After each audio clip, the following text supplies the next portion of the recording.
KGAB Wyoming Wake Up with Glenn Woods on AM 650. And it's Doug Randal in one more day for Glenn Woods. I have with me in studio Sven Larson, an economist. And Sven, you're back with the Wyoming Liberty Group, is that right? That's right. Now, you're here to talk about a pretty scary subject, actually, the potential for a national recession and its impact on Wyoming if it does happen. First of all, it seems like the economy's doing great. Why are we worried about a national recession? Well, there are two reasons. The first reason is that the growth we see in the national economy is driven primarily by corporate investments and not by private consumption. Private consumption is 4 times more important to the economy than business investments. And when private consumption is beginning to taper off, to kind of drift into a stagnation rather than growth, it means that businesses eventually will not see their markets grow, so they will stop investing. And that's kind of, long story short, that's a sequence that takes us into a recession. So we're seeing, I warned about this last winter when the GDP data for the first quarter came out. I warned about this and say, listen, here is a big recession indicator.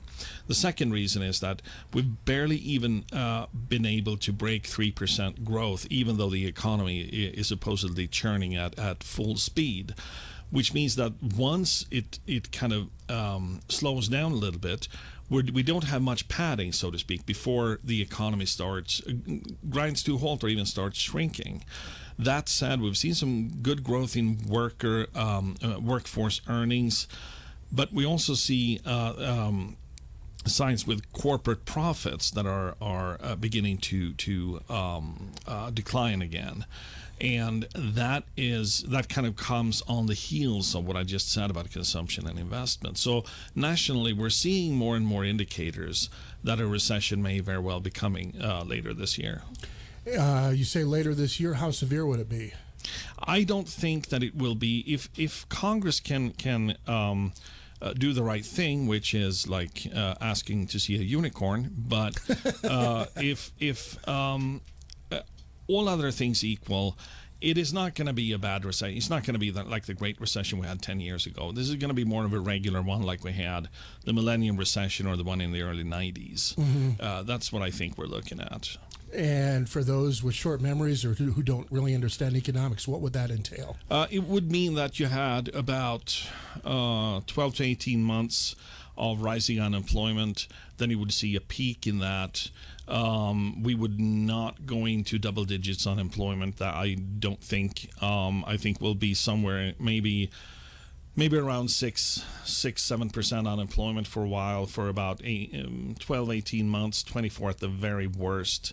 Then you'll see the economy start revving up again. So this could go through the 2020 election with all the implications that carries. That it definitely could, yes. Now, for us here in Wyoming, what would this mean?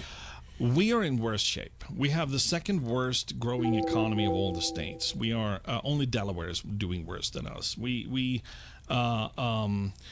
For the past 10 years, we've had our economy adjusted for inflation has actually declined by 10%. We've actually lost 10% of our economy over the past 10 years, adjusted for inflation again.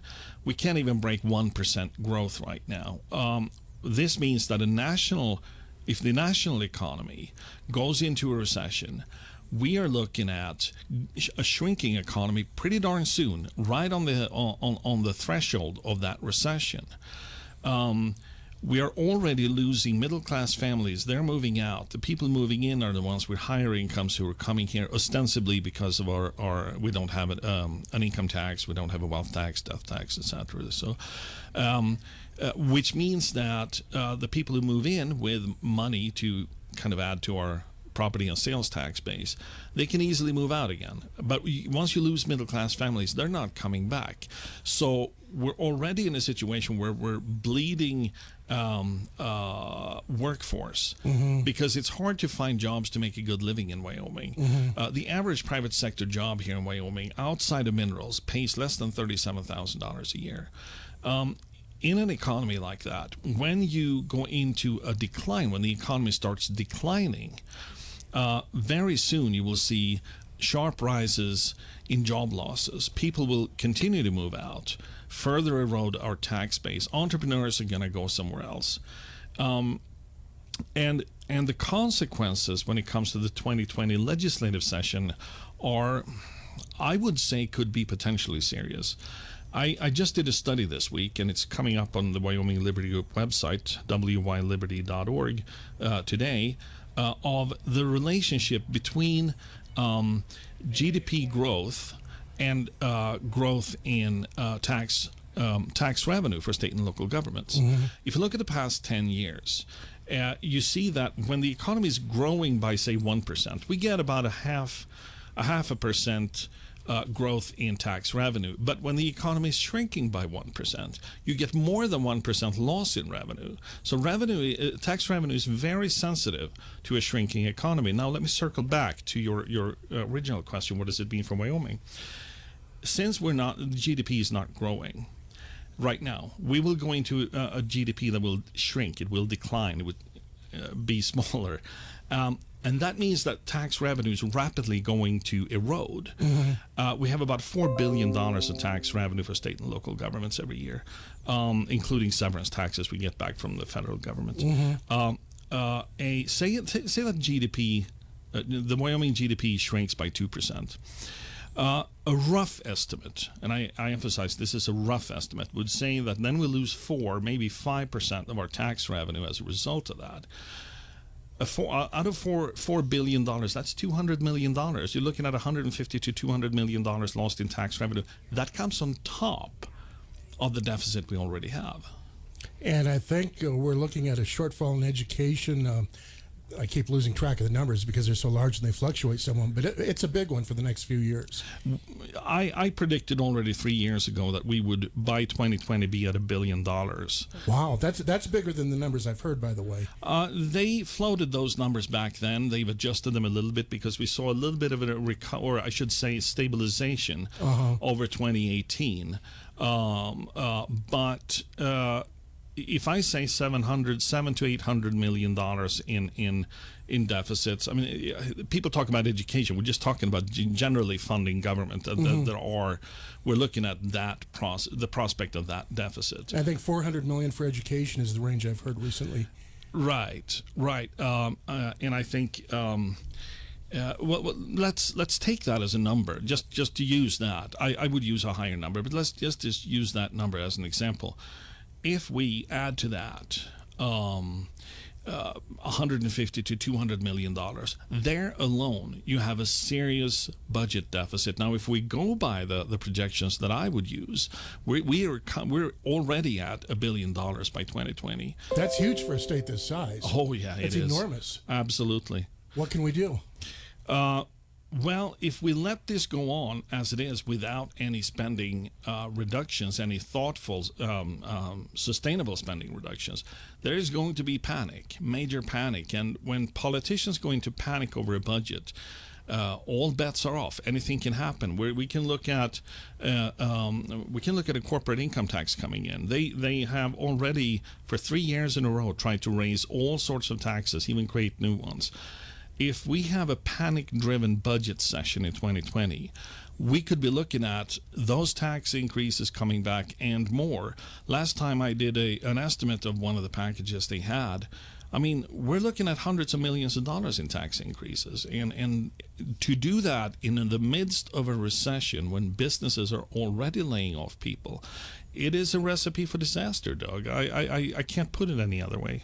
Sven, as I'm sure you know, not only was there a proposal for a corporate income tax in the 2019 session, there was a proposal for a personal income tax. Now, it didn't go very far. However, if you're describing a panic scenario, that might get some traction, I'm guessing. Would you say that's right? Yes, and unfortunately, yes. I think you're absolutely right.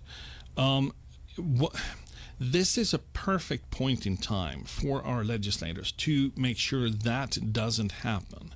What they have to do is start looking at structural, long-term oriented reductions in government. We have the largest government of all states when it comes to the workforce relative to the private workforce. The government employment ratio is higher here than in any other state.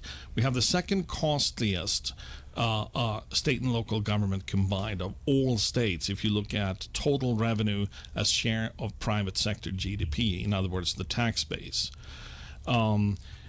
which means that there is no room to let government grow.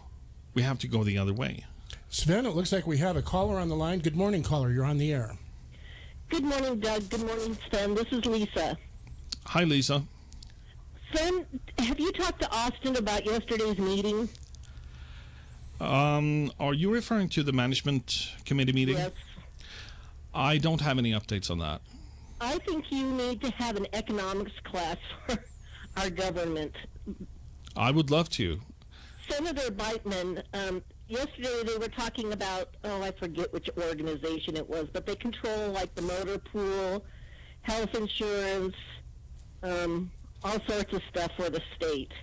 And Senator Beitman said something like, why can't we turn some of this over to the private sector and use a different kind of healthcare system?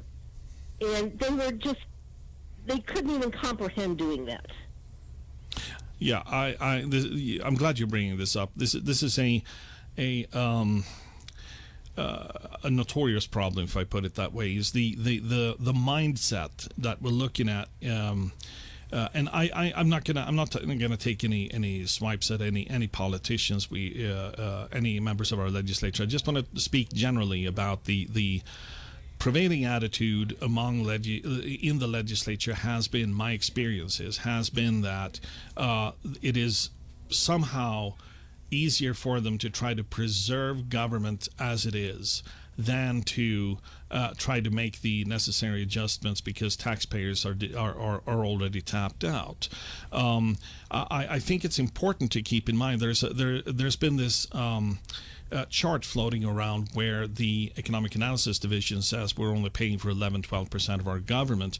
That is nonsense. We're paying for 91% of our government. The rest is actually a deficit. And I've debunked that several times. There are articles on our website, wyliberty.org, where I show that. In other words, taxpayers are depleted as it is. Private sector jobs outside of minerals don't pay very well at all. And the minerals industry is only employing 10% of the private workforce. So in a situation like that, what you bring up, Lisa, is very important because it tells our legislators, and again, just as a general statement, that they need to start thinking outside of the box. Yes, and that I came home with such a headache and it wasn't our elected officials. It was the organizations that were testifying to our elected officials. It was the socialist, Marxist. It was just disgusting. Do you have any specifics on that? Well, what I said about the health care, the motor pool. Who really got to me? I'm not talking about names. I'm talking about issues, and those are interesting issues because healthcare is a big expense, of course, for government. And when it comes to that part, one of the problems we have here when it comes to affordable healthcare is that we have virtually a monopoly on the private in the private market. We have a Medicaid that is growing just by the mere fact that it's hard for small employers to provide insurance, and I think it's essential that we get some reforms done so people can get affordable health care without us having to throw more tax money after it. We can actually do that. Well, yes, and there is a good model out there, the Atlas Medical Group out of Manhattan, Kansas, that are doing amazing things. But who really got to me yesterday was the Business Council. They are literally picking winners and losers, and the amount of money that they're going through is just incredible. It was just very upsetting to listen to. And I think it's important. I'm glad you bring that up, and I think it's important to keep in mind that one of the problems we have is when it comes to the approach of, for example, we had this problem under Governor Meade, and we've seen a continuation of it, is that when our economy is not doing too well, there's a tendency, again going back to the culture I talked about before, to expand government as a solution. The Endow project has been a good kind of symbol of that, a representative of it. I'm happy to say that Wyoming Liberty Group has a new white paper coming out soon about analyzing Endow from a new angle. I'm not going to take any more away from that. I'll let Austin Hine talk about that when time comes. But just as a teaser, we're getting back to analyzing Endow and the corporate welfare, because that is what I hear you're referring to. Yes. These are the types of businesses we want to increase. Yeah, they exactly, and then there are, by throwing taxpayer money after some businesses, it means that you're giving them an advantage over others who are trying to do it on the market terms. Exactly. Thank you, Sven. I just wanted to point that out. Thanks, Lisa. AM 650 KGAB's Sven Larson, economist with the Wyoming Liberty Group, our guest. And yes, we are taking phone calls, so if you want to give us a call, feel free to do that. 632-6500 is the phone number, 632-6500 or 632-3323. Either of those numbers will work, and we are taking calls. Sven, I was chatting with you about the possibility of a personal income tax. How much chance do you think there is that would get traction under the current scenario you're describing? If I start with where we are today, I think there's a very little chance for it. But if we get into a panic-driven budget session, you'll see the potential for a personal income tax increase exponentially. What does the legislature need to do? Not what do you think they will do, but what do they need to do in this situation if it comes to pass? They need to be as forceful with structural spending cuts as they have been with tax increases. They need to reform Medicaid. They need to reform. We need education choice that will allow us to start reducing the cost of K-12 education without reducing quality. We need highway funding reform that takes I-80, for example, out of the state budget. I have all the details. We can talk about those. Okay. And we're coming up on the bottom of the hour information break. We may have somebody else in at 8:30. We'll see how that goes, or he may be back. So in any case, thank you for joining us this morning. You do have a website where people can find out more. Is that right? wyliberty.org. What do you think the problem is with this state? As far as the politicians, are they just afraid to cut spending? I mean, in a nutshell, or? Well, Doug, I've been in this business a long time, and I can tell you, not only here in Wyoming, but generally, politicians prefer, when they want to do something, when they want to produce something as politicians, usually they want to pass a new law. They want to spend some more money. That's what they see as a product. It's not a moral judgment on them. It's just the nature of the business, if you will. Okay. At KGAB, we believe you shouldn't have to pay for Cheyenne news. Stay in the know with no dough at KGAB.com. AM 650 KGAB, Cheyenne's #1 news talk radio station, back for a few more minutes with economist Sven Larson with the Wyoming Liberty Group. And Sven, we were chatting during the break, and I was a little surprised to learn that you would support a toll road for Interstate 80. Is that right? Yeah. Let me give the listeners the context. We have been left with a government that is fiscally unsustainable. That is the cumulative sin of previous legislatures, previous governors. We have to deal with it. It's an unfair situation, but we still have to. Otherwise, we're going to leave an even worse mess to our kids. So we're going to have to make unpopular reforms, and reforms that can never be perfect.